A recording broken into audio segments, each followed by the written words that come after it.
కథకి ఎప్పుడు ఒక హీరో ఉంటాడు. అవును. ఆ హీరో సంజయ్. బికాజ్ ఇది అతని కథ కూడా. యాక్చువల్లీ ఒక యాంగిల్లో చూస్తే ఇది అతని కథే. కానీ చాలా బాగుందండి నిజంగా. అంటే లాస్ట్ వరకైనా కూడా Yeah, yeah. So, సస్పెన్స్ లో అసలు నాకు పెట్టి doubt ఏ రాలేదండి. అసలు చాలా బాగుంది నిజంగా. స్క్రిప్ట్ చదివాక నేనే అతనితో అన్నా, ఇది ఈ స్టోరీకి సంజయ్ హీరో కదా అని. అవును అన్నాడు. సో ఆయన నాతో అన్నాడు, నేను ఫస్ట్ ఫిల్మ్కి నేను హీరోని చేస్తున్నాను. ఓహో. యా, సో ఆ క్యారెక్టర్లో మనకి మీరన్నట్టు ఎన్ని క్యారెక్టర్స్ ఉన్నా మనకి the way some times writing బట్టి మనకి ఇంపార్టెన్స్ అర్థమైపోతుందండి. సో ఆ సెకండ్ క్వశ్చన్ నాకు ఆ డౌట్ కూడా లేదు. ఎందుకంటే ఇది అంత నిలబడుతుంది, అంత స్టాండ్ అవుట్ అవుతుంది, అంత హైలైట్ అవుతుంది అనేది నాకు స్క్రిప్ట్ లెవెల్లోనే అర్థమైంది. సో నిడివి ఎంత ఉన్నప్పటికీ ఆ ఇంపాక్ట్ చాలా బలంగా ఉంటుంది. ఎందుకంటే ఇప్పుడు మీరు చూస్తే నా ఎపిసోడ్ స్టార్ట్ అయినప్పటి నుంచి సినిమాలో ఓన్లీ నేను ఆ అమ్మాయి ఉంటాం. It becomes a love story. So అప్పటిదాకా మీరు అన్నట్టు ఫీమేల్ డ్రివెన్ స్టోరీ కదా ఇది. సో సినిమా బిగినింగ్ నుంచి నేను వచ్చేంత వరకు ఆర్ నా క్యారెక్టర్ వచ్చేంత వరకు ఫీమేల్ సెంట్రిక్ సినిమాలోనే. అవునవునవును. మిగతా క్యారెక్టర్స్ అన్నీ వస్తాయి పోతాయి, బట్ ఆమె చుట్టూ వెళ్తుంది. అవును. బట్ ఒకసారి నేను ఆర్ సంజయ్ అనే క్యారెక్టర్ వచ్చాక 8% బికమ్స్ అ లవ్ స్టోరీ. అవును. సో ఇప్పుడు ఫీమేల్ సెంట్రిక్గా వెళ్తున్న సినిమా లాస్ట్ 35 మినిట్స్లో లవ్ స్టోరీ అవుతుంది. ఎప్పుడైతే లవ్ స్టోరీ అయిపోయిందో it's just about Sanjay and శుద్ధి. అండ్ లాస్ట్ 15 మినిట్స్ మొత్తం ఆ సంజయ్ మీద ఉంటుంది. బాగుంటదండి నిజంగా, చాలా బాగుంది అసలు. సో నాకు అర్థమైపోయిందండి. సో క్లైమాక్స్ మొత్తం నా మీదే ఉంది కాబట్టి ఇంకా అది అది అదృష్టం. కానీ నిజంగా అంటే ఫస్ట్ ఎవరైతే కొత్తగా మూవీ చూసే వాళ్ళకి ఏంటంటే హీరో మీరన్న విషయం అసలు అక్కడ అర్థం కాదు ఫస్ట్ చూసే వాళ్ళకి. అది నిజంగా చాలా బాగుంది. సరే, మొత్తానికి ఇప్పుడు సక్సెస్ సాధించారు. ఇప్పుడు నాకు తెలిసి చాలా మంది డైరెక్టర్స్ మిమ్మల్ని అడిగే ఉంటారు, మీ దగ్గరికి ఎన్నో స్టోరీస్ వచ్చి ఉంటాయి. మరి ఏం చేద్దాం అనుకుంటున్నారు? ఉన్నాయా చేతులు ఏవైనా? షూటింగ్స్కి వెళ్తున్నారా? బిజీ స్కెడ్యూలా? ఎట్లా ఉంది ఇప్పుడు మీది? షూటింగ్కి వెళ్ళేంత వరకు ఏది ఫైనల్ కాదనే విషయం నాకు అర్థమైపోయిందండి. నాకే కాదు, ఇది ఎవరిని అడిగినా చెప్తారు. అంటే until it goes to shoot nothing is final అని. ఎందుకంటే కొన్నిసార్లు రాత్రికి రాత్రి కూడా ఈక్వేషన్స్ మారిపోతాయి. ఇది పెద్ద ఆర్టిస్టుల దగ్గర నుంచి చిన్నవాళ్ళ వరకు ఇది జరిగేది. సో ఇది ఎందుకు చెప్తున్నా అంటే డిస్కషన్స్ అవుతున్నాయి, చాలా డిస్కషన్స్ అవుతున్నాయి, బట్ షూట్కి ఇంకా ఏది వెళ్ళలేదు. అందువల్ల నేను ఇంకా ఏది బయటికి ఇంకా ఏది ఒప్పుకోలేదనే చెప్తున్నా. అంటే మీరు ఫస్ట్ ఇందాక అన్నారు కదా, మూవీ ఇండస్ట్రీలోకి రావడానికి కొంచెం ఫినాన్షియల్గా కూడా ఉండాలి. సాఫ్ట్వేర్ అంటే వాళ్ళకి మంచి డబ్బులు గట్టిగానే ఉంటాయి కదండి, అంటే ఎందుకు మరి? అవును, అప్పుడు నేను జస్ట్ కెరియర్ స్టార్ట్ చేశా కదండి. ఓకే, కెరియర్ స్టార్టింగ్ లో సాఫ్ట్వేర్ వాళ్ళకి ఏం డబ్బులు? మళ్ళీ మీరు సింగపూర్ కి ఇంకా కూడా మీరు వెళ్ళిరు కదా. అవునవును, అది మధురం తర్వాత. ఓకే. మధురం తర్వాత. సో నేను ఇందాక ఏమన్నా అంటే నాకు అప్పుడు అంత ఫైనాన్షియల్ బ్యాకప్ లేదు. అక్కడికి వెళ్ళొచ్చిన తర్వాత కూడా మీ దగ్గర అంటే ఫినాన్షియల్ గా అంత సెట్ అవ్వలేదు ఉంది కాబట్టి దిగాండి. ఓహో, దీనికి ఇంత ప్రాసెస్ పట్టిందన్నమాట. మీకు అదే ఇందాక చెప్పబోయే. ఓకే. నేను అందరితో మాట్లాడాక నాకు ఫైనాన్షియల్ బ్యాకింగ్, ఫ్యామిలీ సపోర్ట్ అంత లేదు. అండ్ మా ఫ్యామిలీ అప్పట్లో ఎంకరేజ్ చేయలేదండి. సో అది కూడా చాలా మెయిన్ రీజన్. మొత్తానికైతే ఒక మూవీతోనైతే మీరు సక్సెస్ సాధించారు. ఇప్పుడు డైరెక్టర్స్ మీ దగ్గరికి స్టోరీస్ వస్తున్నాయి, నైట్కి నైట్ ఏదైనా చేంజ్ అవ్వచ్చు అని మీరు చెప్తున్నారు. ఓకే, ఫైనల్గా ఫస్ట్ మీ చిన్నప్పటి నుంచి మీ జీవిత ప్రయాణం ఏ విధంగా సాగింది, షార్ట్ ఫిలిం ఎందుకు తీశారు, మీ ఇంట్రెస్ట్తో ఒక్కసారి ఇదంతా మాకు చెప్పండి. నా చైల్డ్హుడ్ ఇక్కడే అండి, హైదరాబాద్లోనే. ఓకే. నేను పుట్టి పెరిగింది అంతా ఇక్కడే. మా ఫాదర్ది కూడా ఇక్కడే. మా ఫాదర్ ఒక డాక్టర్ అనమాట, స్కిన్ స్పెషలిస్ట్, డర్మటాలజిస్ట్. మరి మిడిల్ క్లాస్ అన్నారు, అది కూడా చెప్తున్నా అనేది ప్రీ రిలీజ్ స్పీచ్లో ఒకసారి చెప్పాను అనమాట. అది నేను చిన్న హీరోని కాబట్టి ఆ స్పీచ్ ఎక్కువ మంది చూడలేదేమో. మా నాన్న కమర్షియల్ డాక్టర్ కాదండి, సర్వీస్ ఓరియంటెడ్ డాక్టర్. అంటే డాక్టర్ ప్రొఫెషన్ని కొంచెం సేవా యాంగిల్లో చూసేవాళ్ళు. సో ఆయన ఎక్కువ ఫీజులు అవి కూడా తీసుకునేవాళ్ళు కాదు, చాలామందికి ఫ్రీగా కూడా చేసేవాళ్ళు. సో ఇప్పుడు అది తప్ప రైటా అనేది పక్కన పెడితే, ఇప్పుడు మీరు నిక్కచ్చిగా ఉన్నారనుకోండి డబ్బు విషయంలో, డాక్టర్ ప్రొఫెషన్లో చాలా డబ్బులు ఉంటాయి. సో మీకు ఏదో ప్రాబ్లం ఉంది, మీరు మా ఫాదర్ దగ్గరికి వచ్చారు. మా ఫాదర్ చాలాసార్లు అదేదో మీకు ట్రీట్మెంట్ చేసేసి పంపించేస్తారు, డబ్బులు కూడా అడగరు. ఎందుకంటే ఆయన మెడికల్ ప్రొఫెషన్ అలానే చూశారు. సో ఇచ్చేవాళ్ళు ఇస్తారు, ఇవ్వని వాళ్ళు ఇవ్వరు. సో అలా చాలామంది డాక్టర్స్ ఉంటారు. యాక్చువల్లీ సొసైటీలో చాలామంది డాక్టర్స్ మిడిల్ క్లాస్ డాక్టర్స్ ఉంటారు. జస్ట్ బికాజ్ వాళ్ళు డబ్బు విషయంలో అంత పర్టికులర్గా ఉండరు. కొంతమంది ఉంటారు అండ్ చాలామంది ఉంటారు. వాళ్ళు మీరన్నట్టే కొంచెం ఆ రిచ్ కేటగిరీలోకి వెళ్ళిపోతారు బికాస్ ఆ ప్రొఫెషన్లో చాలా మనీ ఉంది. ఓకే ఓకే అవునవును. సో అంటే స్కిన్ స్పెషలిస్ట్ అంటే ఇప్పుడు ఈ డెర్మటాలజీ దీనికి సంబంధించి మామూలుగా ఆ మెడిసిన్స్కి చాలా కాస్ట్ కూడా ఉంటుంది కదా వాటికి. అవును అవును అంటే ఇప్పుడు మీరు మీరు ఇందాక డాక్టర్ అని అంటే స్కిన్ స్పెషలిస్ట్కి కొంచెం ఫీ కానివ్వండి ఇదంతా కొంచెం ఎక్కువ ఉంటుంది. అవును. నేను అందుకే నేను మిమ్మల్ని అడిగినాను. అయ్యో యాక్చువల్లీ మా నాన్న చాలా మందికి చాలా ఫ్రీగా నా కళ్ళ ముందే చేసేవాడండి చాలా మందికి. అంటే మీ మదర్ తను కూడా డాక్టర్? తన హౌస్ వైఫ్ అండి. ఓకే. మీరు ఎంతమంది అండి? నేను మా అన్నయ్య. ఓకే. సో ఇక్కడ మ్యాటర్ ఏంటంటే నేను చాలాసార్లు అనుకునేవాడిని ఎగ్జాక్ట్ మీకు వచ్చిన డౌటే. మా ఫాదర్ చాలా గోల్డ్ మెడలిస్ట్ అలాంటి డాక్టర్ అనమాట. మా నాన్న కనుక రిచ్ అయ్యి ఉంటే నేను జూబ్లీస్లో ఉండేవాడిని, నాకు 2-3 కార్లు ఉండేవి, సినిమాల్లోకి రావడానికన్నా లేదా ఏమన్నా బిజినెస్ చేయడానికన్నా నాకు చాలా ఈజీ ఉండేది అని నేను చిన్నప్పుడు చాలాసార్లు అనుకునేవాడిని. ఇన్ఫాక్ట్ అప్పుడు మా నాన్న మీద కోపం కూడా వచ్చేది. ఇప్పుడు వస్తుందా అది? ఇప్పుడు రాదు. సో పాయింట్ ఏంటంటే కోపం కూడా వచ్చేది. ఎందుకు ఇంత ఎడ్యుకేషన్ ఉంది ఇలాంటి ప్రొఫెషన్లో ఉండి why am I not rich అని. ఎందుకంటే రిచ్ ఉంటే మన లైఫ్ ఈజీ అవుతుంది కదా ఎవరికైనా జనరల్గా. సో కొంచెం పెద్ద అయ్యాక ఇప్పుడిప్పుడు నాకు అర్థమయ్యేది ఏంటంటే ఆయన మీద నాకు ఇంకా ఒక 10 times రెస్పెక్ట్ పెరిగింది. ఎందుకంటే డబ్బు సంపాదించే అవకాశం ఉన్నప్పటికీ ఆ రూట్ తీసుకోకుండా ఆయన ఇప్పటికీ ఆ సర్వీస్లానే చూస్తాడు. అంటే డాక్టర్ అనేది యాక్చువల్లీ చాలా గొప్ప ప్రొఫెషన్ అండి. ఇప్పుడు కూడా ఇప్పుడు చేస్తున్నారా అండి సర్వీస్? సో మా నాన్న అంతమందికి సేవ చేశాడు కాబట్టి, మా నాన్న అంతమందికి సేవ చేస్తూనే ఉన్నాడు కాబట్టి నాకు ఒక హీరో అవకాశం వచ్చింది. అందులో సక్సెస్ వచ్చింది అంతే. ఆ మధురం అవ్వండి, 8 వసంతాలు అవ్వండి. ఎందుకంటే యూట్యూబ్లో కూడా చాలా షార్ట్ ఫిల్మ్స్ ఉంటాయి, చాలా అంటే చాలా ఇప్పటికీ, అప్పుడు కూడా.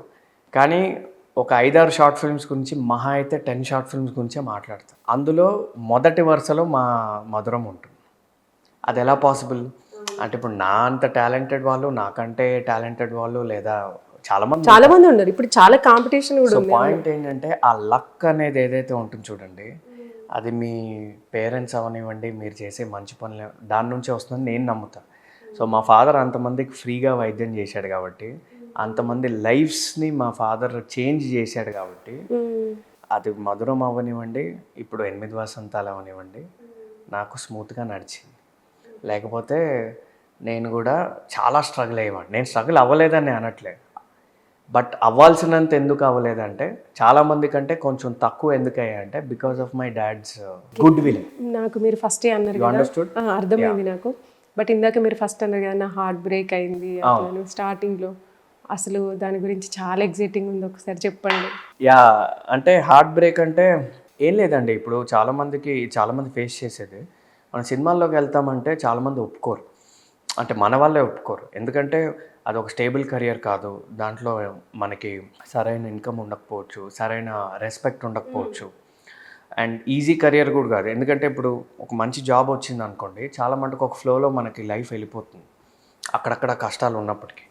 బట్ సినిమా ఏంటంటే ఏ సినిమాకి ఆ సినిమాని. ఇప్పుడు సడన్గా మీరు 1-2 సినిమాలు చేశాక తర్వాత 1-2 ఫ్లాప్స్ వచ్చినా మళ్ళీ మీరు డౌన్ అయిపోతారు. సో స్టేబుల్ ఇన్కమ్ అనేది ఉండదు. ఇదేంటి సక్సెస్ అయ్యాక చెప్తున్నా, అండ్ సక్సెస్ అయ్యే వాళ్ళు నేను అన్నట్టు 100లో ఒకళ్ళో ఇద్దరు అవుతారు. సో అందువల్ల ఏంటంటే ఇంట్లో ఎటు సపోర్ట్ లేదు అప్పట్లో. సో ఎవరైతే ఆ అమ్మాయి ఉండిందో సో తన సైడ్ నుంచి కూడా సపోర్ట్ లేదు అప్పుడు. బికాజ్ సహజంగానే అంటే వద్దన్నారా మిమ్మల్ని ఇట్లా ఇండస్ట్రీకి వద్దన్నారు? నేను అదే కొంచెం నీట్గా చెప్తున్నా, వద్దన్నారు. ఎందుకంటే వాళ్ళ తప్పేం లేదండి. బికాజ్ ఏ అమ్మాయికైనా సెక్యూర్ లైఫే కావాలి. అంటే ఫస్ట్ ఆఫ్ ఆల్ మళ్ళీ వాళ్ళ పేరెంట్స్ ఒప్పుకోవడానికైనా కావాలి కదా ఒకటి. లేదు అదే. సో అన్ని విధాలుగా నేను సినిమాల్లోకి వెళ్తా అంటే వాళ్ళు ససేమిరా నో అని చెప్పేశారు. అక్కడే మెయిన్ పాయింట్ అదే అనమాట. అంటే వేరే ఇష్యూస్ ఉన్నప్పటికీ మనం ప్రతిసారి ఏదైనా బ్రేకప్ అయిందంటే మెయిన్ పాయింట్ ఒకటి ఉంటుంది కదా, అదే మెయిన్ పాయింట్. మరి ఇప్పుడు సక్సెస్ ఉంది కదా, మరి ఇప్పుడు వెళ్ళి తనని కలవచ్చు కదా. నేను ఇప్పుడు మ్యారీడ్ అండి. అవునా? ఓకే. సో తర్వాత చాలా మూవ్ ఆన్ అయిపోయి. ఆ అమ్మాయినా ఇప్పుడున్న అమ్మాయి? ఆ అమ్మాయి ఎలా అవుతుందండి, బ్రేకప్ అయిపోయిన నేను ఫస్ట్ రిలేషన్షిప్ గురించి చెప్తున్నా. సో ఇప్పుడు తర్వాత మళ్ళీ చాలా లైఫ్ జరిగింది, తర్వాత ఇంకో అమ్మాయి వచ్చింది, ఆ ఇంకో అమ్మాయిని నేను పెళ్లి చేసుకున్నాను. ఓకే. ఇంకో అమ్మాయి అరేంజ్డ్ మ్యారేజా లవ్ మ్యారేజ్? లేదు, లవ్ మ్యారేజ్ అండి. సో యాక్చువల్లీ నాకు ఎందుకు టైం పట్టింది అనడానికి ఇంకొక చిన్న రీజన్ ఏంటంటే నన్ను సపోర్ట్ చేయగలిగే ఒక పార్ట్నర్ దొరకడానికి నాకు చాలా ఇయర్స్ పట్టింది. ఓకే. సో 90% సపోర్ట్ చేయరండి. 90% ఏ అమ్మాయి సినిమాలు అంటే సపోర్ట్ చేయదు. 90% అంటున్నా, చేసేవాళ్ళు ఉంటారు. ఇప్పుడిప్పుడు కొంచెం మేబీ వేరేలా ఉందేమో, బట్ 90% ఎందుకు సపోర్ట్ చేయాలంటే stable income and stable life కోరుకుంటారండి lot of people, which is good in its own way. So నాకు అలా సపోర్ట్ చేసే ఒక అమ్మాయి దొరకడానికి చాలా టైం పట్టింది. ఆ విషయంలో కూడా నేను చాలా లక్కీ, ఎందుకంటే చాలామందికి దొరకదండి ఇప్పటికీ. చాలామంది అంటే తను ఎట్లా పరిచయం అండి మీకు? అంటే మీ కొలీగా? నాకు కామన్ ఫ్రెండ్స్ ద్వారా పరిచయం అయిందండి. ఓకే. నేను సింగపూర్లో ఉన్నప్పుడు ఫ్రీక్వెంట్గా ఇండియా వచ్చేవాడిని. సో అలా వన్ ఆఫ్ సో తనతో పరిచయం అయిన తర్వాత మీకు కొంచెం కొంచెం కాన్ఫిడెన్స్ వచ్చిందండి, ఎందుకంటే తను చాలా ఓపెన్ ఉంటుంది. అంటే నీ ఇష్టం వచ్చి నువ్వు చేసుకో, నాకు ఏదైనా ఓకే అనే జోన్లో ఉంటుంది. పిల్లలు ఉన్నారా? లేదండి. అంటే ఎన్ని ఇయర్స్ అవుతుంది మ్యారేజ్? 4 years. 4 years అవుతుంది. మిమ్మల్ని చూస్తే అట్లా లేరు, ఏదో బీటెక్ బాల్య వివాహం అండి. కొంచెం యంగ్ ఏజ్ లో పెళ్లి చేసుకున్నా, బికాస్ కరెక్ట్ అమ్మాయి దొరికింది కాబట్టి. ఓకే. యా. సో ఇప్పుడైతే మొత్తం అంత okay. Yeah very stable. And mainly నాకు ఆ సపోర్ట్ ఉంది కాబట్టి నేను ట్రై చేయగలుగుతున్నాను. అంటే ఒక సినిమా నేను చేశానంటే, అంటే ఎవరైనా సక్సెస్ సాధించాలంటే ఖచ్చితంగా సపోర్ట్ ఉండాలా? సపోర్ట్ ఉండాల్సిందే అండి. నా సైడ్ నుంచి ఇద్దరే. ఒకటి, నేను ఇందాక అన్నట్టు మా నాన్న సర్వీస్, మా నాన్న డైరెక్ట్గా సపోర్ట్ చేయలే, ఆయన చేసిన పుణ్యం వల్ల నాకు ఇది వచ్చింది. రెండోది, యాక్టివ్గా సపోర్ట్ చేసింది అయితే నా వైఫ్. అంటే యాక్టివ్గా ఎంకరేజ్, ఇప్పటికీ మా పేరెంట్స్ యాక్టివ్గా ఏమీ సపోర్ట్ చేయరు. సరే నీ ఇష్టం వచ్చింది నువ్వు చేసుకో అనే సైలెంట్గా ఉంటారు తప్ప, కమాన్ చెయ్యి ఇలా అనేది ఓన్లీ నా వైఫ్ ఇప్పటికీ. అండ్ ఎప్పటికీ ఆ ఒక్క పర్సన్ చాలండి మనకి, ఎవరన్నా అవ్వచ్చు. ఫిలిం ఇండస్ట్రీలోకి వచ్చారు, మీకు కూడా మంచి గుర్తింపు వచ్చింది.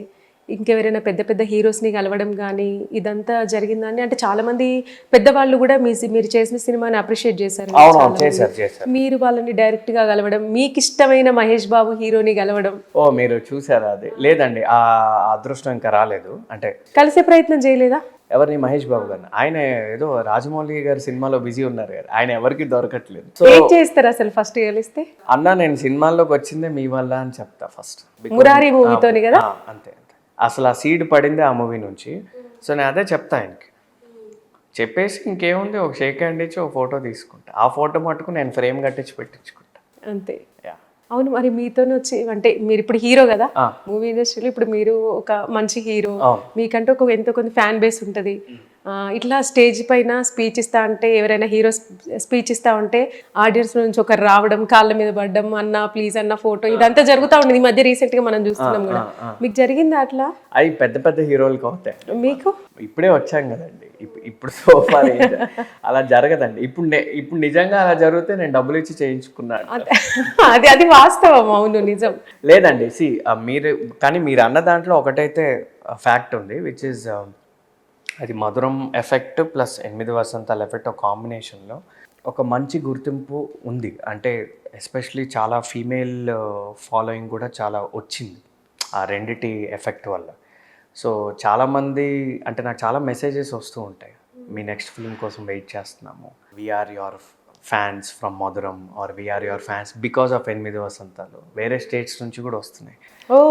సో ఇప్పుడు ఏంటంటే ఫ్యాన్స్ ఉన్నారు, కాళ్ళ మీద పడే ఫ్యాన్స్ ఇంకా లేరు. అది వస్తాయో రావో మనకు తెలియదు. సరే, అంటే ఇప్పుడు ఇంత మన మాటలలో ఒక చిన్న చేయండి. మహేష్ బాబు గారిది ఒక డైలాగ్ ఉంటుంది కదా పోకిరిలో, ఇప్పుడు వచ్చామన్నది కాదన్నయ్య, బుల్లెట్ దిగిందా లేదా సంథింగ్. అది యాక్చువల్లీ నాకే ఎక్కువ వర్తిస్తుందండి, ఎందుకంటే నేను కొంచెం లేట్గా వచ్చా కదా. మధురం టైంకి రావాల్సింది, నేను గ్యాప్ తీసుకుని వచ్చా కదా. సో నేను ఆ డైలాగ్ నేను చాలా ఫ్రీక్వెంట్గా వాడుతూ ఉంటాను అందరితో. మరి ఒకసారి చెప్పొచ్చు కదా మా ప్రేక్షకుల కోసం. ఎప్పుడు వచ్చావనేది కాదన్నయ్య, బుల్లెట్ దిగిందా లేదా అంతే. అంత సింపుల్ గా నేను మహేష్ ఆన్సర్ షీట్ లో కదా డైలాగ్ రాసినట్టు గన్ను పట్టుకుని చెప్తాడండి. మీ దగ్గర గన్ను లేదా? బిజినెస్ మ్యాన్ లో కూడా చాలా డైలాగ్స్ ఉంటాయి, చాలా ఇన్స్పిరేషనల్ డైలాగ్స్. సరే, మీకు నచ్చింది చెప్పండి మహేష్ బాబు గారు. మీరు ఇప్పుడు నా చేతి డైలాగ్ చెప్పిద్దాం అని ఫిక్స్ అయ్యి ఏమైతే చెప్పరా? అంటే మీ డైలాగ్స్ అన్ని మేము ఆన్ స్క్రీనే చూడాలా? నువ్వు చదవాలనుకుంటే చదివేసి, ఆడాలనుకుంటే ఆడేసే, ఎవరి మాట వినొద్దు, మనిషి మాట అస్సలు వినొద్దు అంటాడు బిజినెస్ మ్యాన్ క్లైమాక్స్ లో. అది నేను చాలాసార్లు ఇన్ఫైనైట్ టైమ్స్ చూసుంటాను, ఇప్పటికీ నేను కానీ నిజంగా వాస్తవంగా చెప్పాలంటే మహేష్ బాబు గారి కజిన్ అంటే నమ్మొచ్చు మిమ్మల్ని. నన్ను చాలా మంది సిద్ధుతో అవునవును డీజే టిల్లు. డీజేటీలు సిద్ధు, అవును, అంటే అట్లా కూడా అనిపిస్తున్నారు. మొన్న ఎవరో నన్ను దూరం నుంచి చూసి నవీన్ పోల్శెట్టి అనుకున్నా. సో అంటే నాకు చాలా మంది రీసెంట్ గా ఒక చిన్న ప్రొడ్యూసర్ చెప్పారనమాట, అంటే మీకు ఎప్పుడైనా నీకు సిద్ధు జొన్నలగడ్డ తమ్ముళ్ళ రోల్ వస్తే చేసే బాగుంటుంది. పర్సనాలిటీ ఎక్కువ ఉంటారు అనుకుంటా కదండి ఎవరిది? సిద్ధు జొన్నలకి. నేను ఇంకా ఆయన్ని కలవలేదండి. ఓకే. ఇంకా ఆయన బట్ కలిస్తే మటుకు నేను కానీ మీరు మూవీలో కొంచెం చబ్బీగా ఉన్నట్టున్నారు, ఇప్పుడు ఎందుకు సన్నమైన, లేకపోతే మూవీలో అట్లా కనిపించిందా? యాక్చువల్లీ అప్పుడు కూడా ఇంతే వెయిట్ ఉన్నా అండి, లేకపోతే ఇప్పుడు కొంచెం బాడీ కొంచెం టోన్ అయింది అంతే. ఎందుకు తినట్లేదా? అలా ఏం లేదు, నేను ఒక రోల్ కోసం సన్నగాను. ఓహో, ఆల్రెడీ ఒకటి ఉన్నది, మీ వెనకాల ప్రాజెక్ట్స్ ఉన్నాయి బాగానే. నేను ఇందాక ఏం చెప్పా అండి, ఏంటంటే డిస్కషన్స్ అవుతూ ఉంటాయి కదా, షూట్కి వెళ్ళేంత వరకు, పబ్లిక్ అనౌన్స్మెంట్ అయ్యేంత వరకు చెప్పొద్దని కాదు, we cannot take it for granted. Yeah, అంతకుమించి ఏం లేదు. ఇది నేను నెగిటివ్గా చెప్పట్లేదు, ఎందుకంటే నిజంగానే చాలాసార్లు చాలా ఈక్వేషన్స్ మారిపోతాయి.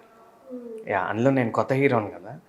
యా, చాలాసార్లు చాలా మారిపోతాయి. అయితే మీరు అంటున్నారు కదా, నేను నా ఫస్ట్ సినిమాకే చూసా ఇవన్నీ, ఎన్ని ఓవర్ నైట్ చేంజ్ అవ్వగలవు. కానీ గాడ్స్ గ్రేస్ వల్ల, డైరెక్టర్స్ నమ్మకం వల్ల ముందుకు వెళ్ళిపోయింది స్మూత్గా.